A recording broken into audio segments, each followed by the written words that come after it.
Good morning, good morning, good morning. Good morning. Hello, everyone. This is Mario Hardy, aka DJ Ragtop, and with us is Tisha Joyner with Eight Lilies Event Planning. Good morning, everybody. And today we're going to talk about some of the things that we've noticed so far in 2023. Of course, this has been going on for quite some time, but it's like a uh, big thing that we're talking about is team players. When we talk about team players, we're talking about the vendors and venues that we have to work with. And I would say this is that I have a lot. I've so far I've had a lot of good people like vendors I've been working with. Um, get along perfect. The venues are more a little bit really being a little bit more flexible with time and things. But we're going to talk about the pros and cons behind that and how it could affect the event. And then at the same time, how clients need to understand taking time to choose the right people to do the right job is important, and also taking time to choose the right venue. So we're going to talk a little bit about detail on that as well. All right, so Tish, what's going on? 2023. I Uh, know, and a busy year already. We've had several weddings already this year, several parties already this year. Have a few baby showers coming up, actually, and quite a few engagements that have happened. So our 2023 calendar and 2024 calendar are filling up quickly. So, which is a great thing, which is absolutely a great thing, and have quite a few client meetings this weekend, along with a couple events coming up next weekend and this weekend. So, how about you? I know you staying busy. yeah, You like have I a said, wedding yesterday? yeah, I had a wedding on a Tuesday. First time ever having a wedding on a Tuesday, and I wanted to give them people the money back because I learned a lot just from them. And I say this because it's something where when I gain knowledge from the Mm-hmm. customer, that is a very rare situation. And the customer, and when I say this is that they educated me a lot more about Latino music and the way they broke it down and the way they provided the music for me to play for the event. I Mm-hmm. learned a lot from it, and I think that to me was a good. That's what I mean. Outstanding bride, outstanding groom, Alexander and excuse me, Brianna. They did. And when I say that they did a great job, it was just them and their family. I mean, Got you. from the cooking, from the catering, from the decorating, a do-it-yourself wedding, it was off the charts. They did an outstanding job. That is always impressive. That is always impressive. The thing about it is not every family, and I hate to say this because I might get shot in the foot for this one, but basically, a lot of times the reason why planners, decorators, designers are brought in is because the couple does not have that kind of family support. Right. And even if people offer their help, a lot of times you and I both know people will fail to show up, back out the last minute, all kinds of things come up. So it's nice to see a couple being so well supported.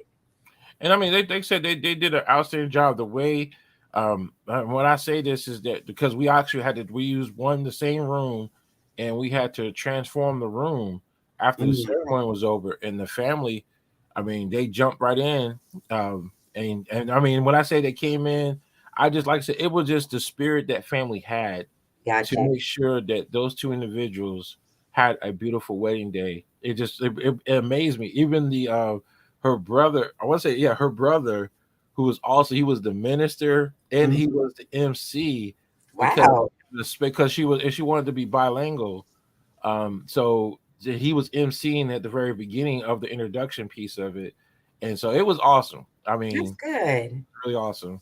That's And that's good. what I gained a lot of knowledge from that event, and I think that's what made it a great event for me was I actually learned something from the client. Very good. And that's always a good thing. The funny thing is that that same camaraderie that you experienced yesterday is not always something we experience with Right, vendors and venues. And that's the sad part because I'm sure they didn't pay the family anything to right, do all that great work. and But I you think got, that vendors that get paid to do their job and are still difficult to work with. So right, absolutely, absolutely. it's And I think that's the part, the reason why we're talking today about this is Mm-hmm. because it's like what I saw yesterday was perfect teamwork. Mm-hmm. As vendors and venues, we have to come together to work together as a team. That's true. If one person, and the thing is, you know, right off the back, when one person is being difficult, if one person, like a vendor, feels as though they're the star of the show in this scenario, Then they're and not about their client. it's not about, they're not about taking care of the client, they're Mm-mm. about themselves, and that's the sad part is as vendors and venues, we all have to come together as a team. Even though it's, if it might be my first time meeting you, Mm-hmm. it's important that we all come together and work together. The primary focus point is to make sure that event is successful. That's correct. Because if one of us fails, everybody fails. Absolutely, and Period. I strong. I feel strong about that. Real strong about that scenario where if one person fails to do their job, you know, hey, it's just one of those things that it happens. And I know, like me, I go back to one moment, and I'll never forget that moment. Miss 911, Mm-hmm. which we all know as Vivian, the way she responded when the caterer did not show up for one of our weddings, That's correct. and the way she came in and she just, like, it's like she had the magic fingers to call the right caterer Mm-hmm. that showed up and provided the food, and no one knew except for the But bride and yeah, groom. but the bride and groom and but the vendors on the back end, but in the front of the store, Right. everybody thought everything was fine. Everything was fine. And see, And that's what teamwork is all about that right I was there. just going to say that that is where that teamwork does come in place because the thing about it is we're all supposed to be working for the same goal. And I'm gonna use the word supposed to be, or that phrase rather, supposed to be, because sometimes you'll find that, as you said, some vendors are looking out for self and not the group. Um, One thing is that as a planner, that's one job that I have. But as a designer and decorator, I work with a lot of different planners, not only just in the Fayetteville area or the Triad area, but also Virginia, Maryland, DC, Georgia, Right. that kind of thing, Florida. So South Carolina, especially too. Hey Rose. But we one of the things about is that you're supposed to be willing to do the work to make sure that the clients are happy. That when you sit down and discuss all the decor stuff, that everything is there as it should be. Now there are some things that will happen. Sometimes maybe all your team didn't show up or something like that, and sometimes you have to make do. But across the board, we're supposed to work together. That Vivian situation that you brought up, I'm going to bring up a part that you didn't say. Didn't everybody, all the vendors get in and start serving that food? Yes, we all came Huh? together. DJ, Um, photographer, right. everybody. It was me, Vivian, George. Like Mm-hmm. we were back there, like we knew, like I said, we know, of course, we knew what we were doing, but we were back there like we were part of the team. Mm-hmm. And again, no one knew the difference. I mean, of course, they're like, well, dang, ain't that the DJ serving the food? I mean, they probably noticed that, but Yeah, the yeah. photographer, and so forth. But overall, the thing was, it still turned out to be a beautiful event. That's Um, the thing. And and I that's your think end result that you're looking for. exactly. And sometimes that end result can be a very difficult process when it comes to one vendor. And this is one of the things I would say. I'm gonna say this, and I know I'll probably get beat up with about this later. Is you have to be careful with these undercover vendors. Mm. Can't be an undercover venue because as a venue, it's like there's no way you can become undercover. I mean, you have to do the right thing. Now explain what you mean by undercover. Because I call Undercover them vendors shingles. are the ones that you can't find any information on them in social media or any business platform or anything like that. And I call them undercover is because they prefer to do business by recommendation. They prefer to do business by word of mouth, which is fine. Don't get me wrong. There's nothing wrong with that, but it's just that it's hard for a customer to check your qualifications, to check your status, to check to see if you're legit. And those are the ones you have to be extremely careful with because um, who knows, they might be a scam artist. You never know. I mean, don't get me wrong. There's a lot of vendors that do it undercover because they don't want to pay Uncle Sam. They want to pay IRS. So I get that part. But when it comes to you still need to do something to show your work, so then the customer knows what they're getting. Mm-hmm. Um, Mm-hmm. if you're doing something to where you're proving yourself and you're showing your resume or whatever it is that to convince that customer to hire you, that's fine.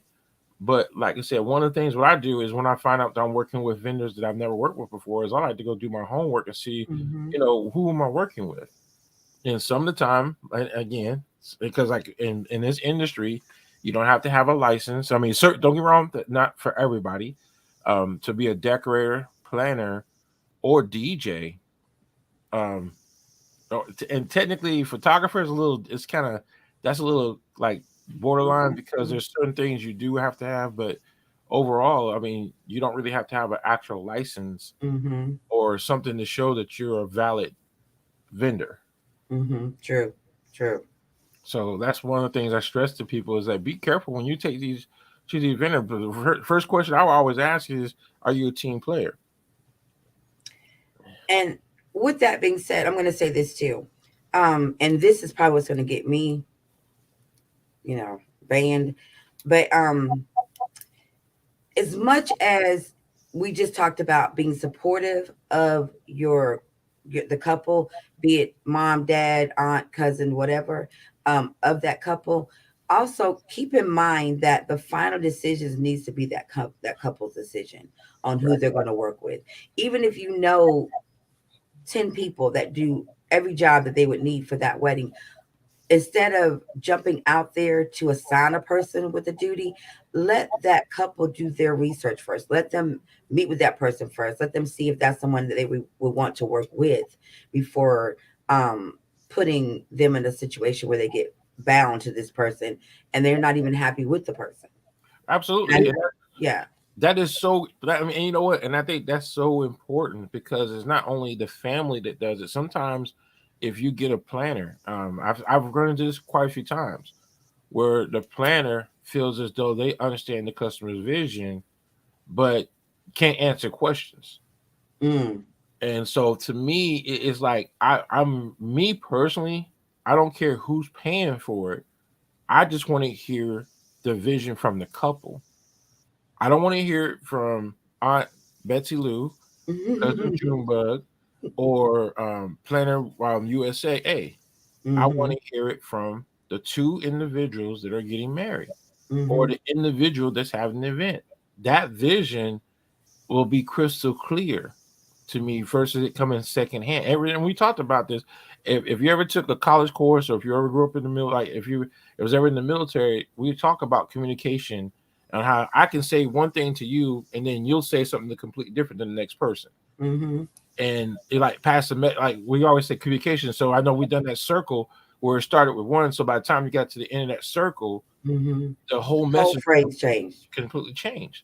So Mm-hmm. to me, it's important that people allow the ones that are getting married, and we're going to talk about, we'll say this as a wedding, that they are able to speak and say exactly, and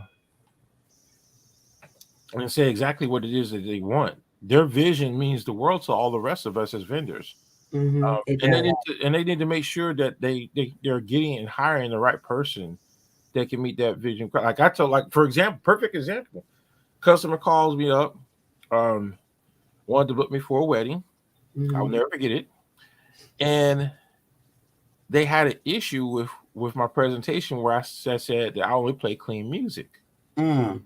and I could tell it really bothered the groom, because they want to kind of like live their best life, like they were like 'cause they just graduated from young couple, they just graduated from college, so they really wanted to experience that college celebration type thing for their wedding, and I Yeah, get it. I get that. I mean, I but understand it, people don't get they're combining two different things. but and that's what it is that some because like let's say if they met in college, I can understand that vision.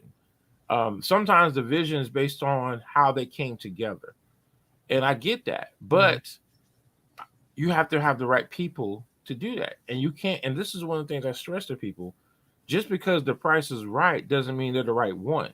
Mhm. And if you have a vision and you want that vision to be where you want to have every single cuss word in that song played, then you need to get that right DJ who feels comfortable doing that. Me personally, I was going to work with them a little bit. I was going to kind of, because it's in my contract. But then, when they kind of like they really start to dig harder on that standard, I had to let them know I'm not going to be the right DJ for you, Mm-hmm. and I had to pass it on. I said, well, here, you know what? There's a few other DJs that are available that probably have no problem playing the music selection that you want, which Mm-hmm. is they wanted the unedited, the dirty version of the music. So I'm like, you know what? I prefer that you get the right and that's where it all comes down to is that the actual customer, the person that is going to be doing the celebration, the Mm-hmm. two couple, like in this case, the couple, they all need to have first like insights to those vendors so the vendors know exactly what it is. That's You now. can't. I am going to say one thing about what you just said. I think people need to keep in mind that when we're doing these events, if you've asked for the unclean version of songs, right? And your great aunt Sadie is across the room, the minute that song comes on, it's not going to be you that gets the finger pointing. It is going to be the DJ. Right, It's going to be the planner. It's going to be any other person other than you because you knew Aunt Sadie was going to be there.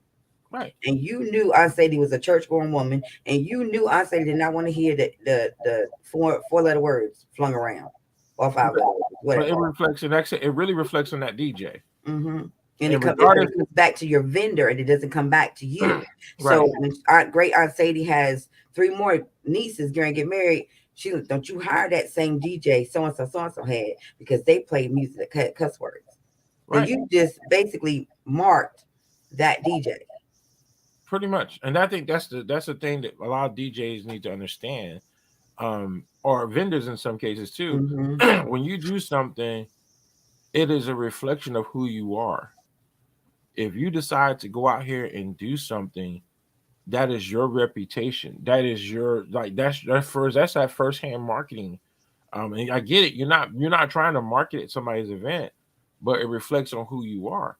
And so if the customer wants you to play the song that has the MF this and F this and so forth, then it's a reflection of you as the DJ.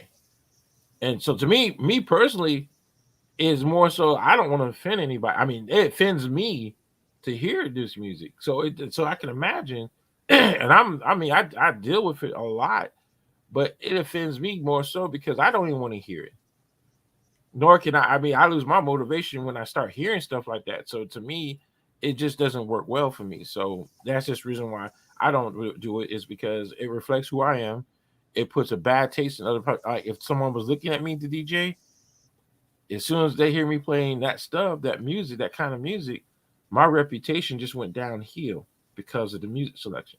It could just have been one wedding, but guess what? Out of that one wedding, what if 5 people from that wedding go give me bad reviews because, oh my God, he played all this terrible music? Mm. So that's why I said it. I mean, me personally, I prefer that the customer get the right one. Yeah, yeah. One other Don't thing. Go ahead. I'm sorry. I also said you shouldn't like you said you shouldn't try to make the vendor fit if they're not designed to fit. Mm-hmm. Mm-hmm. That's all I'm gonna say. Yeah. Um, and that's a good point, an excellent point actually. The other part of that is just coming in on the part we're talking about difficult vendors. Um, and there's a couple things I want to say about vendors and venues, but I'm going to talk about vendors first. When you have people that do what we do in this industry for as long as we've done it, you have to have a love for this industry for real from the Definitely. beginning. You Yeah. have to have a love for this because it's not easy to do. Um, but when you bring in, trying to find the right word, when you bring in those vendors who are unwilling to be participants of the team, like everybody ain't got a Michael Jordan. Right. Right. Some people got to be, the other players too. Everybody ain't got a Kobe. You know Right. what I'm saying? So it's got to be a team effort with everything that we're doing. So when you have that difficult vendor, what it does is it creates tension, unnecessary tension. within the planning process. That could be for the client. It could be for her family or his family, the groom and his family. It could cause so many ripples of discord. You know what I'm Right. saying? Absolutely. So I feel like if vendors would just understand everybody's going to be talked about, meaning um if I took a picture and it was a Mario setup, I'm going to tag DJ, you know what I'm saying? Mm-hmm. DJ Ragtop, blah, blah, blah, blah. If I take a picture and it's your cake, I'm going to tag you in your cake. You Right. see what I'm saying? Mhm. So everybody's going to get credit for their part. But you have to remember that you have a part in this. You're not the leading lady or man. You have a part in this. We're the background. We make it all look good, but we're the background. Right. And but we have to be able to work together as teams. I've met plenty of people the day, maybe a day or two before the event, maybe the day of the event, and have established and created relationships that I'm still working with these same people now, 5 and 8 years later. Right. And I think that's Vivi what. and I think we've been together about 20 years, almost 18 years, I think, that she and I have known and worked together. Uh-huh. Just to give you an example. And we both do some of the same exact things. Right. And it's like I said, to me, that's one of the things that people have to understand. Competition, you only should be competing with yourself. Um, if you're out here and you're trying to compete with everybody, you're going to find yourself in a bad place. Mm-hmm. It's like the only person you should be competing with is good morning, Brad. I said, Brad. Good morning. Hey, Carrie. The good. Hey, Brad. That's good right there. Okay. Mm-hmm. But I think that's one people have to understand is that we have to come together as a team. And over the years, I mean, I haven't like this year. I haven't really experienced it this year. Well, Mm-hmm. maybe once. I think I've started to see one situation developing. But over the years, I've always had that one person that feels that they're the star of the show, and they're putting themselves before the customer. Mm-hmm. And Mm-hmm. and then most of the time, it comes out bad in the end. Um, Especially if the vendors have to put that person in check. Mm. So there's been quite a few times. I mean, I've seen it got so bad one time. Good morning, Carrie or Doctor Carrie. Uh, I've seen it happen so many times where we've actually, the vendor that actually in one case got fired, and it was sad because they were way outside of their lane trying to Mm-hmm. take over the show. And so when you hire somebody, like I said, as a vendor, our job is to come together as a team and make sure the event is successful.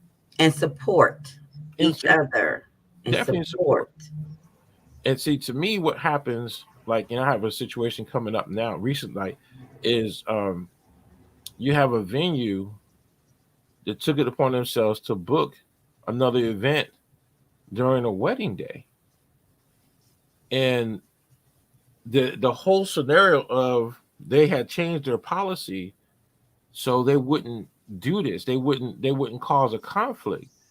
But this is one of the things I tell people is when you book an actual another event during another event and you don't have the proper venue to support two it's going at the same time, it really becomes a problem. It does. Especially if you're like you got 2 3 events going on, and this is one of the things that happens a lot at hotels or Mm. venues that are able to do they have multiple rooms in them. Mm-hmm. If your rooms ain't soundproof, that's an issue. If We're you only just have going over to everybody else's space. Mm-hmm. if you only have one entrance in, that's a major problem. Bottlenecking. Right, Mm-hmm. exactly. So those are things that people have to understand is that you can't just book. And I tell clients this up front: go to a venue that has multiple rooms and they're booking multiple events on the same day during the time of your event. You're Mm-hmm. going to have problems. And that is something that people like. And again, the venues, some of these venues are not going to change their policy. They're not going to block out the entire venue. If it's designed to do 4 events, they're going to try to book 4 events on that same day. And what I tell my clients is that when you go get a venue and you're sharing that venue with others, it becomes a problem. I know Mhm. with one venue, I remember like it was yesterday. Of course, everyone knows I have the Bose speaker systems, and when you push the Bose, it's going to be loud, and so my speakers were loud, and we were having a great time. But then the event next door was able to hear me playing the music, so that they can you come and turn it down. So now everyone's jamming, everybody's having a good time. Now we got to turn it down. So it's like it's kind of like you being punished for being in the same venue with another group. And I don't think that venues often think about it that way because don't get me wrong, everybody's in whatever job field they're in, the industry they're in to make money. I get it because we always take care of our families. Not knocking that part, Right. but I think that there should be some level of consideration given to the people that are paying their hard-earned money to your venue to at least, if nothing else, soundproof the rooms. Do Right. something Absolutely. that will protect their event, the integrity of their event. But here's the funny thing. As you were talking about that, I was thinking about something that just happened this weekend. On Saturday, there was a birthday party being thrown for a much older gentleman by his kids. And when they arrived at the venue to start the setup of everything, how about the venue owner completely forgot they were supposed to be there? Oh wow. They were coming to drop off souvenir items and a couple other things. Um, and that venue owner didn't even remember they were supposed to be there, was not prepared for them to be there.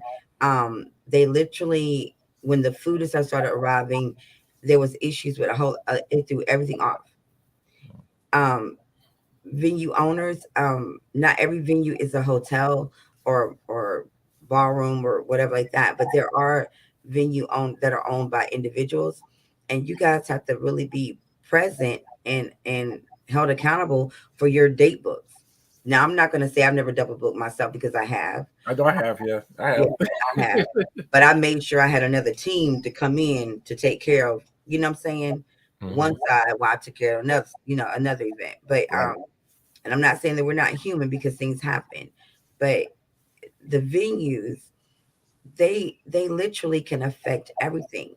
And Mario, I told you about this that happened a couple years ago where we got to a venue to set up, and the setup person wasn't even the person supposed to open the doors wasn't there. We had to wait an hour and a half in the Yeah. cold Yeah. waiting for the guy to show up. Yeah. And then we finally got there. He went, "Oh, I forgot." So if I'm not done on time, I can't say to my client, "Oh, well, they forgot, so we were like." Yeah. But Your that's stuff is rippling affect me. You know what I'm saying? but So it's a lot that goes into people are not aware of. I don't know if it's. I think that if I have to quote your brother, John D says that prior to him getting into this field, he never thought about the time frame it took to put stuff up, the time that it took to speak with clients ahead of time, set up, the process, the breakdown. That he never thought about any of that stuff. And I'm not saying that's a bad thing or a good thing. I'm just saying it's real. If you don't do what we do, then you're not familiar with how much it takes to get everything done. What a lot of people will say is it's for one day, but your one day with the execution does not account for the days and weeks prior to prepping linens, prepping centerpieces, getting the glassware clean and making sure it's ready to go. Like all the things that go into it, like the caterers having to order the food and get everything in. It takes them a day or two to get everything together. Or the cake designers who's starting your cake on Monday or Tuesday of that week. right. It's still fresh, but they got to start. It's depending on how over the top your design. Right. Right. They can have to start between Monday and Wednesday getting your cake started, or the treats that I literally learned it takes a full 5 days for apples to dry out completely before a treat designer can actually start dipping those apples and the candy stuff stays.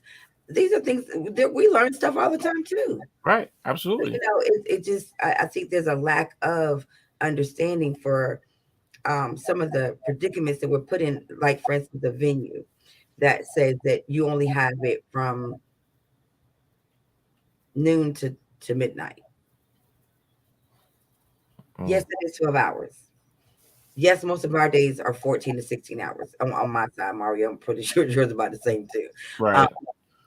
but you're as a client, the client is asking you for I'm going to be very over exaggerating right now, for ceiling draping with candelabras hanging and chandeliers hanging and stuff. That takes time to put up. Why don't the venues actually talk to these clients about some of their design ideas so they can definitely say, okay, you're going to probably need an extra day for this, that, and the third. The main reason I feel like they don't do is because they don't know what it takes to do what we do either. Right. Absolutely. I think We that, yeah, we that put in their contract or on their website, oh, we have an event coordinator. Could you explain what an event coordinator is? yeah. And see that's the tricky part is if you have to understand what people are saying. People use terminology to get over sometimes. Mm-hmm. And that's where people need to get a better understanding on what it is that they're getting. Because one of the things I've learned when it comes to venues, it is critical that you understand everything that's in the contract for a venue. It's like one of the things I've learned is in my contract, I have two times: the start time and the time the Mm-hmm. guests arrive. Mm-hmm. A lot of clients do not understand that if you don't put that in the contract to define what guest arrival time means, that's the time that you want me to have everything in place and done. Mm-hmm. For decorating, for whatever it is, you want all your vendors to have stuff done before your guests start walking in. And so me, it's like, okay, I try to stress to people, okay, my 3 hours that I need is based on your guest arrival time, not the start Mm-hmm. time. But what I'll Mm-hmm. do is I'll have customers that will go ahead and use their start time as the time. And I say, okay, guess what? If you use start time, that means I'm still decorating or I'm still putting stuff in place Mm-hmm. as your guests are arriving. And that's not a good look. No vendor wants to have that look, like have the guests looking at them like it's a TV show as they're putting together Like, decorations. Like, oh, how did you jump up there and put those candles in and then there? they wanted to explain everything they were doing. Right. Ask you 5,000 questions. Oh, I got a question. How did you get that thing to hang from the ceiling that way? Hunty. Oof. So those are things that people, and I think that what it is that it goes back to we really that's it. That's the reason why we're doing the show. Mm-hmm. Is we have to educate the clients because, like I said, squeezing a dollar, and we're going to talk about it for a quick second. Squeezing a dollar. When you squeeze that dollar, you're putting a hurt on your event. Mm-hmm. If you decide to, oh well, you know what, I'm gonna go to this location because I can get it for $400. Okay, but what comes with that $400 that you're getting yourself into? Are you going to be the only event going on during that day? Do you have to get in and get out at a certain time? See, a lot of people don't realize that you have to line up everything.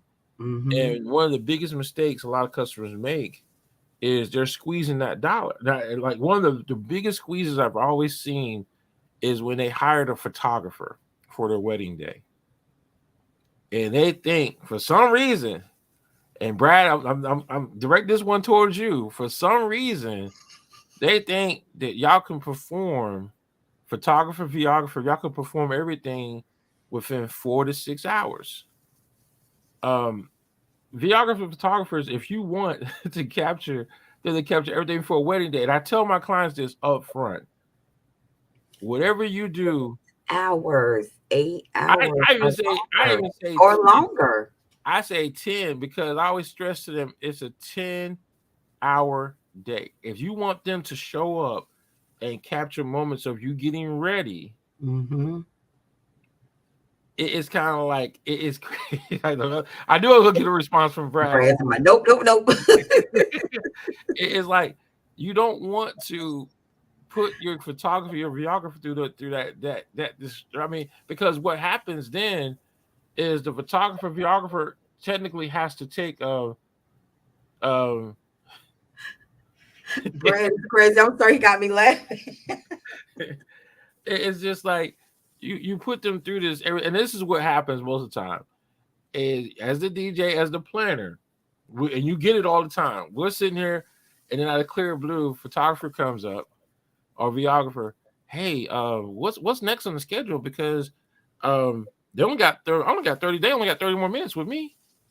So then everybody has to start shifting everything Yeah, around everything has to shift to everything accommodate. around. So that puts your DJ on spot, your planner or your day of coordinator, or what I call your day of management Right. team on spot to start moving stuff around. So you're in the middle of eating your chicken, and I come and tap you and say, "Hey, we got to do the cake cutting right now. Then we got to do this." You're irritated with me because I'm interrupting your food, but Right. this was poor planning on your side. But now you're mad at me. Right. And that's How does where we're that work? trying to. And there's a difference because, and there's a difference. And see, most of the time I say, and because it's always the photographer, videographer that get put in this bad situation, Mm-hmm. is that they're put in a time crunch. Mm-hmm.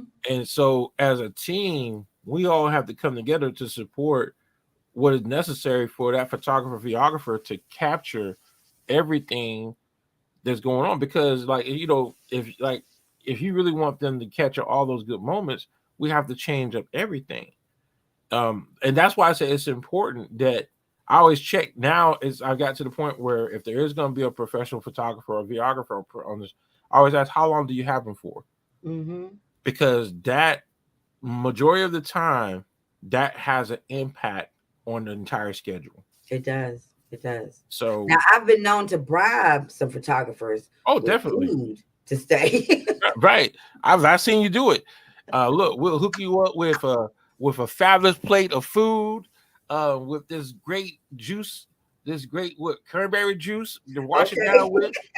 We even put some ice in it for you. You know, you're really trying to get them to, and most of the time they're going to work with the client, Mm-hmm. but the Most of the client time. doesn't need to try to use that as a. Don't try to get over, and I think that's what it is. It's just like if the venue, and this is one of the things I stress: be careful and understand um, exactly what your times are for your venue. Mm-hmm.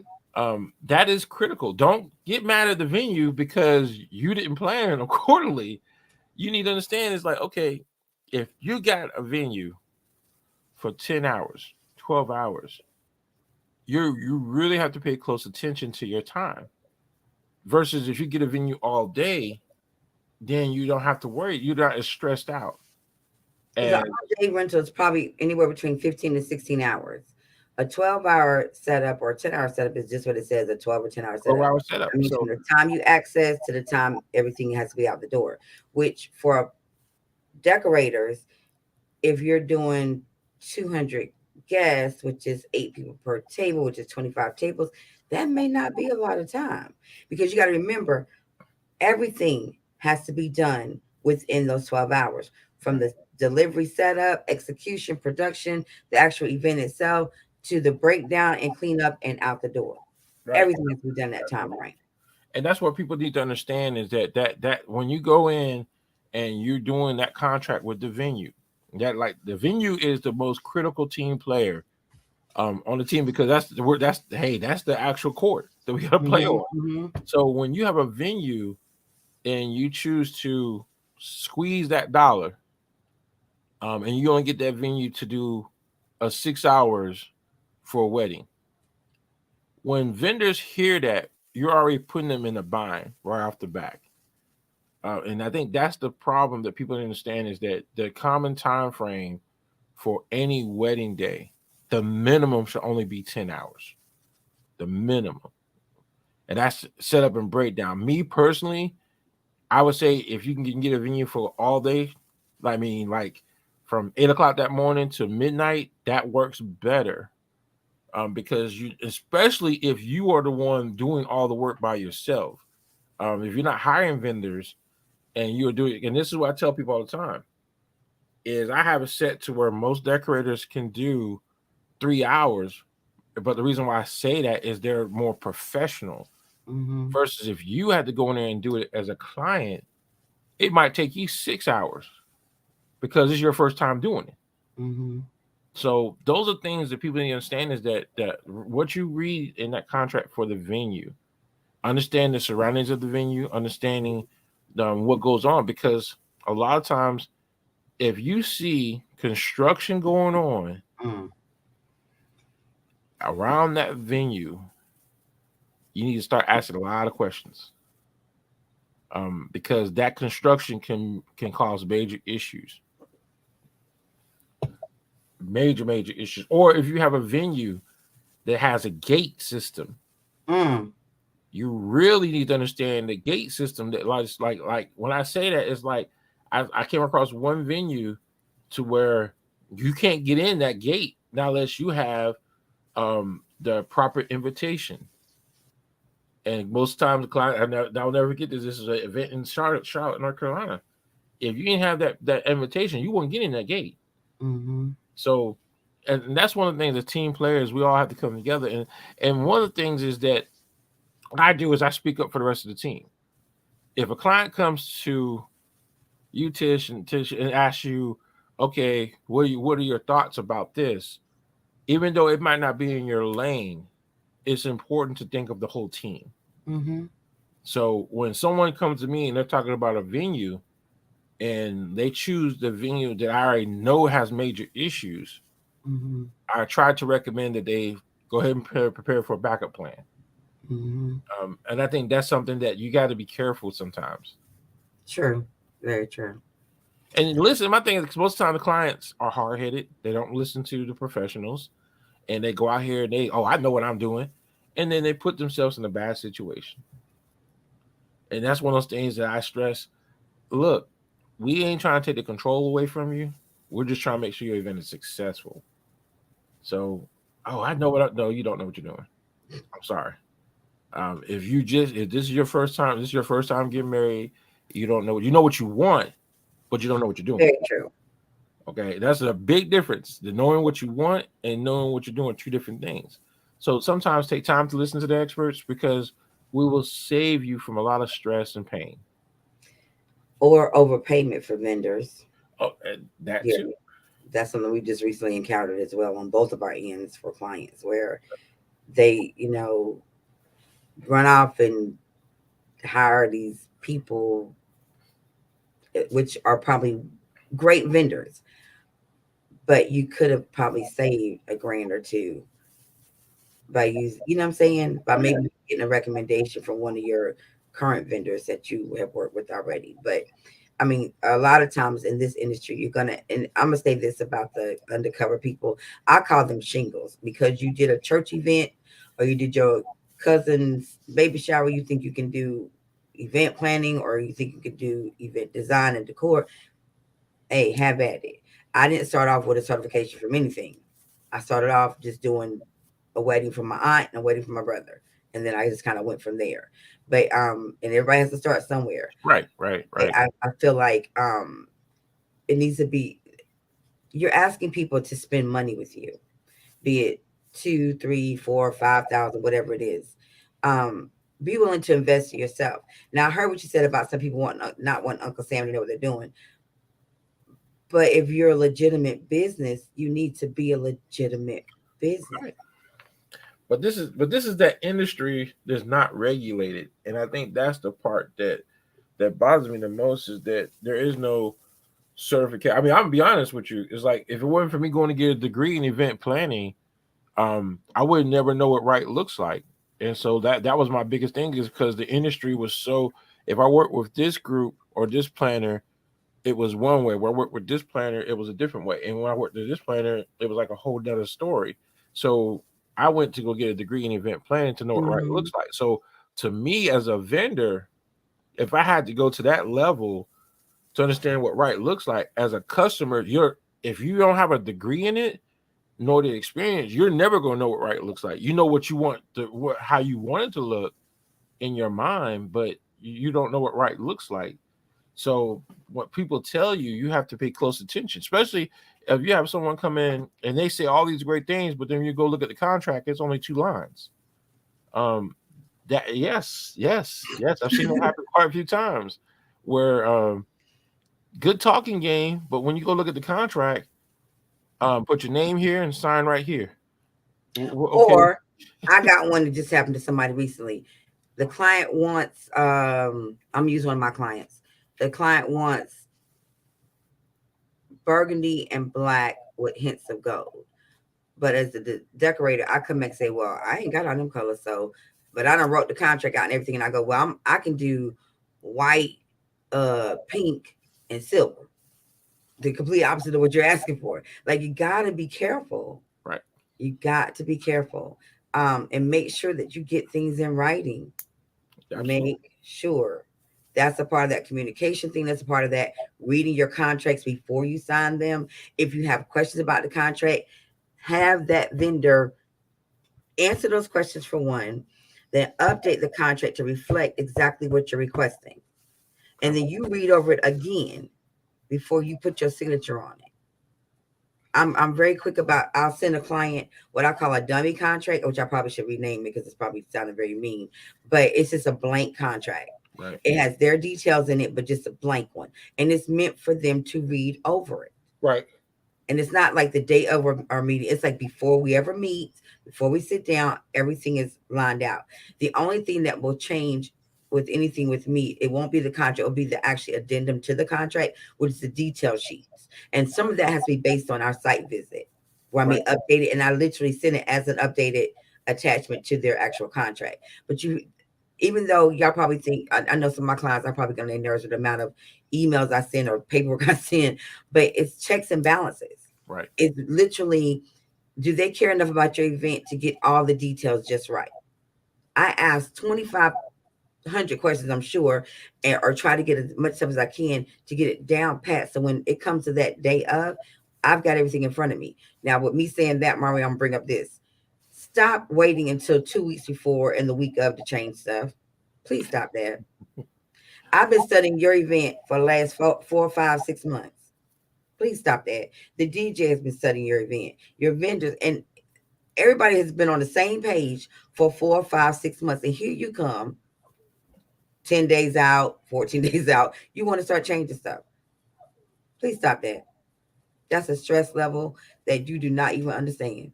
Absolutely. And Because it's good. now we're second guessing every single thing that we're doing because what we've known for 3, 4, 5, 6 months is now suddenly something different. And now Right. we don't know if we got everything together. Because my prep work didn't start the day that you changed everything. My prep work started before that. Right. 30 days out, I'm prepping everything. I'm getting linens ready. I'm trying to make sure I got the count of everything ready. Everything has to be done. So, and that just not just me, the music with Mario, the memory cards, the batteries. Everybody has to do something in prep work for your event.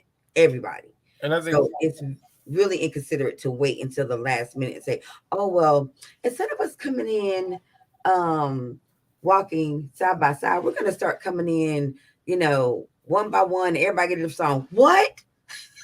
Please stop that."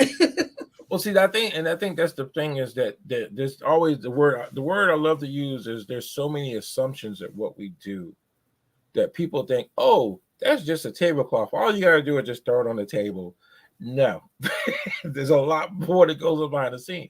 That table has to be properly ironed. It has to be maintained a certain. So it's like you can't just make changes like that. And I think that's one of the biggest things that people have to understand. Like when it comes to that DJs we get it the worst, because when I say we get it the worst is that the music. I mean, they think all we have to do is, oh yeah, we're gonna tell you the Push song and play, you're just gonna go in push and you're just gonna play. put it right here. No, it's like we have to listen to the song. And then what kills me is we want the song to start at 30 seconds prior. Okay, which version of the song are we talking about? Because the version that I get from the record pool is going to be different than the version you hear on YouTube, Apple Play, Spotify. So I need to know what version of the song that you listen to, because now I have to go back and modify that song. And that's the part that people don't understand is a professional DJ is we're going to make sure the music is like, oh, well, we decided to change our music 30 minutes before it's time to start. Whoa, you're going to do what? And then you give me a song that I have no clue about. So now the quickest way to get this song is to go to YouTube and download it. Now, guess what?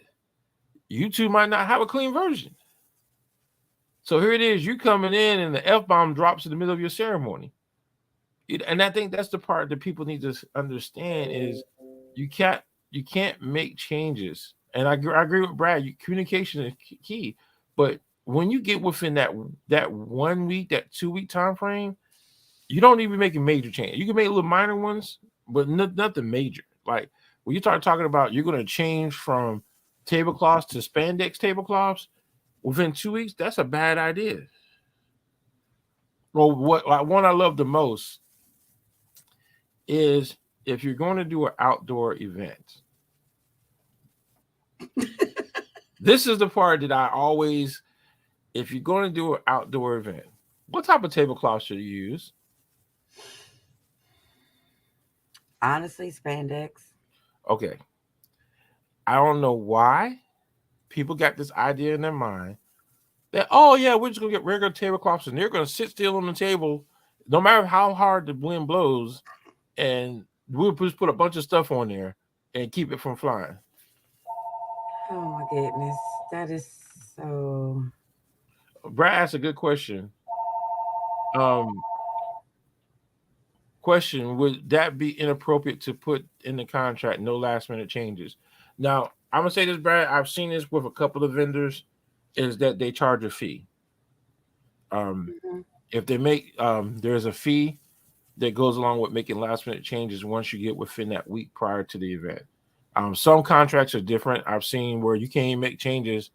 Um, you can, like let's say there was a cutoff time where you can't make changes anymore.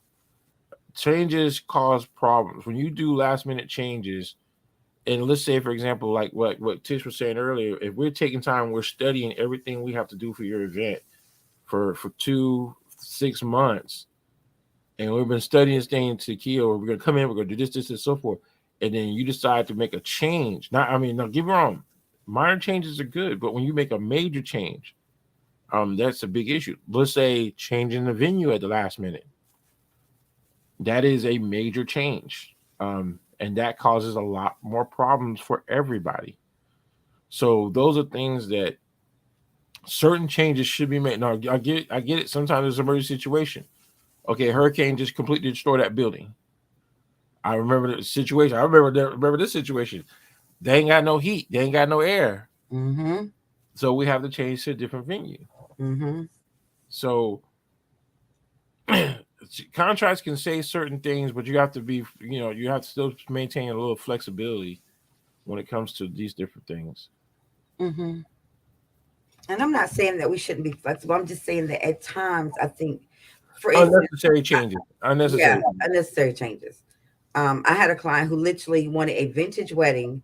We worked on it for 4.5 months. A month away from her wedding, she wanted to change to ethereal. Now that may or may not make any sense to either one of you, but that changes every single thing Oh, about your definitely. wedding. That's You know what everything. I'm saying? I went, what? So it, those kind of changes, drastic changes, are very scary. Right. I usually tell my clients stay off Pinterest and Instagram and TikTok. Please look at anything wedding related. What's say, because usually it's your gut. If your gut tells you you want a vintage wedding with these old style suitcases or books or whatever, or a Beauty and the Beast theme or whatever it is, if your gut tells you that and we have created the exact thing that fits you, don't start changing. You can like 100 different styles, but if that's the one that your heart chose you, leave it at that. Stop second guessing yourself. I mean, yeah, you can't go from Beauty and the Beast to a Star Wars wedding. That's kind of like, like wow, like that's like a ooh, like Majorly we're from drastic. we're dancing with teapots to now we're doing lightsabers. You know, so but those are critical things that people need to know of. And my thing is this: don't make an assumption that that change doesn't have an effect on that vendor. If you make a change, regardless on what it is, you need to let everybody know. Like Hmm. Brad's saying, communication, it solves a lot of problems, a lot of heartaches up front. I know, like I know my one bride, when she told me that they booked the baby shower in the middle of her wedding day, that's a red flag for all the vendors, because this one location only has one entrance in. So it's woo. So it's kind of like it's bad business, and like I said, especially if if you're having the client pay for the entire floor to be all for her event, and then you mess up, and then you book a baby shower in the middle of it, and the only thing you can say to them is, "Oh, we're sorry." It's not going to change the effect that it has on her wedding day. Mm-hmm. So, but that's why I tell people, be careful what you choose. Like I said, you might squeeze a dollar here or there, and that in this situation, it wasn't a squeeze of a dollar. It just the venue just messed up. Mm-hmm. Um, People have to understand is that when you go out here to these places, and again, do your homework. Please do your homework. If you got a vendor and they ain't got no social media, you might want to do a little more investigating into who they are.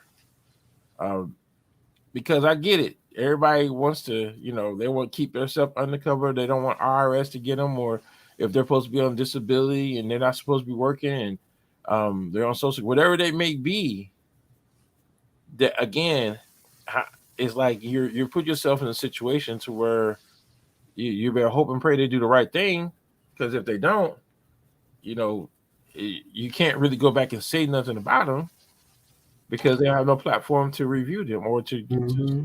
to give them a review on it. That's true.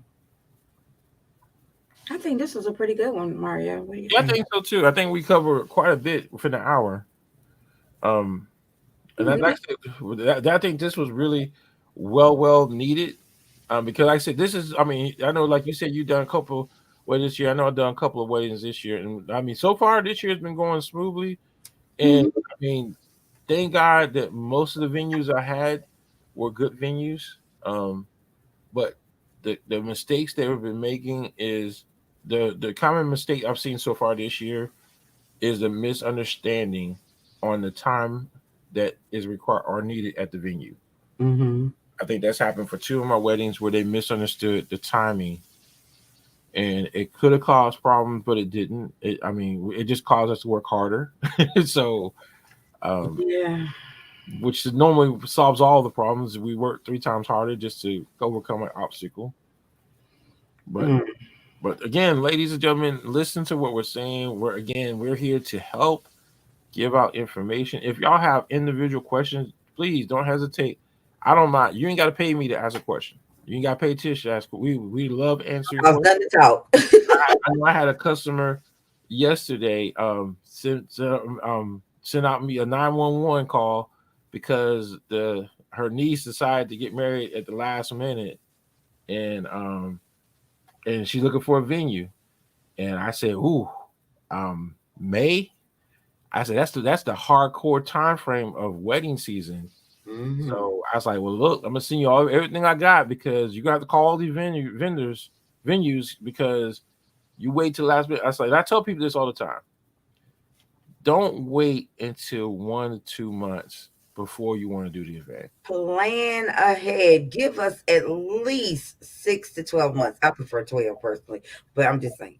Yeah, I mean, my thing is, we always want to work hard, not try not to Try not make to it make it harder for harder you. for There us. we go. Yep. Say it again, Brad. Say it again. I know that's right. But this is important. I mean, this is one of the biggest things. Um, what did he say? He says, "What date? Send her my way. I got weekend free that month." Yeah, May. It's the first weekend in May. I know. Trust me. I sent out. I know I sent out vendors, or excuse me, venues. I know the next thing I'm gonna be asking for is vendors. Um, and that's another thing I want people to understand too is we get a lot. I know, like Tish, I know you probably get the same thing I get. Is I will get a lot of phone calls, and people looking for help, looking for support. Mm-hmm. And what I do is I have a high speed digital book that allows me to send them flyers Mm-hmm. that explain who the vendors are, who the venues are, and that's what I give them to send to them. I said it numerous times to everyone out there. If you are a legit vendor or a legit venue, send me a flyer of what you have, and I will make sure that when customers looking for it, I say this because all my Saturdays are booked for the rest of this year.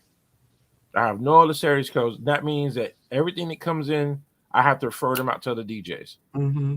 I'm only going to refer them out to DJs that I know legit and that actually took time out to give me a flyer. Mm-hmm. If I got a flyer on file for you and they're looking for a certain thing, then I was happy to send them out there, send that information out. That again, it goes for all vendors. I have no problem supporting you, but you got to support yourself. If you don't have as a vendor, as a venue, if you don't have a regular 8x10 digital flyer that you can share with your clients, you're already messing up. Mm-hmm. It don't take but a few seconds, or if even if you don't know how to do it, to get somebody else to do it. Um, and I think that's critical. As if you're in this business as a vendor, or if you have a business, every business should have at least an 8x10 flyer that explains who they are, what they offer, and their point of contact. Mm-hmm. That's business 101. You should have some means to give information to your clients in a digital format. Very true. But but that's all I have. Tish, what do you have for closing out?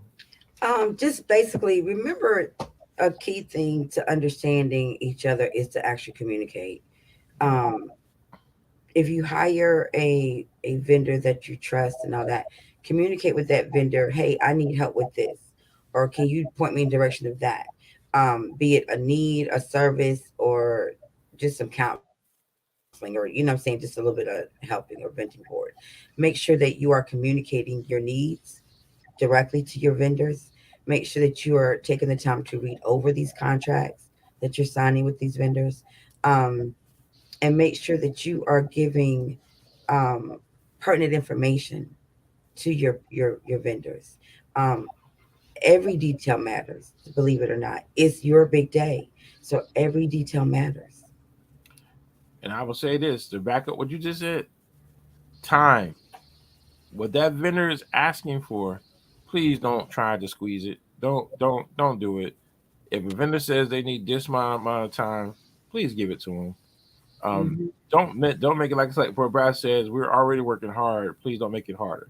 I mean, if we're asking you to provide us with 8 hours, 10 hours, 12 hours for to take care of your event, please give it to us. Hmm. Um, one of the things I've learned, if you go to these venues and they have these packages that just don't fit your vision, don't try to make it fit. Hmm. Most of the problems I've seen over the years is when customers try to make things fit and they don't fit, either because of the money or because of the venue. Hmm. So don't make it fit if it don't fit. There you go. You can't put it like you No round pegs in the square holes. I'm just right. It's gonna fit. I'm gonna make it fit. I see it. Can't do it. Can't do it. All right, so ladies and gentlemen, concludes our show for today. We're gonna try to do better. We're doing this. So I know right now things are picking up. Um, right now, March is the beginning session of people's spring weddings. And then as we get closer to May, May is that busy time frame. But like what we were saying earlier, don't do it. Like I said, if you're gonna do an event 6 to 12 months in advance. See, and then like I said, and when you get in a situation where you piss poor plan, then you're limited on what you can do, and then you'll find yourself doing it on a weekday. very true. All right, you guys have a great Wednesday. All right, have a great week for the rest of the week. Bye. See y'all later.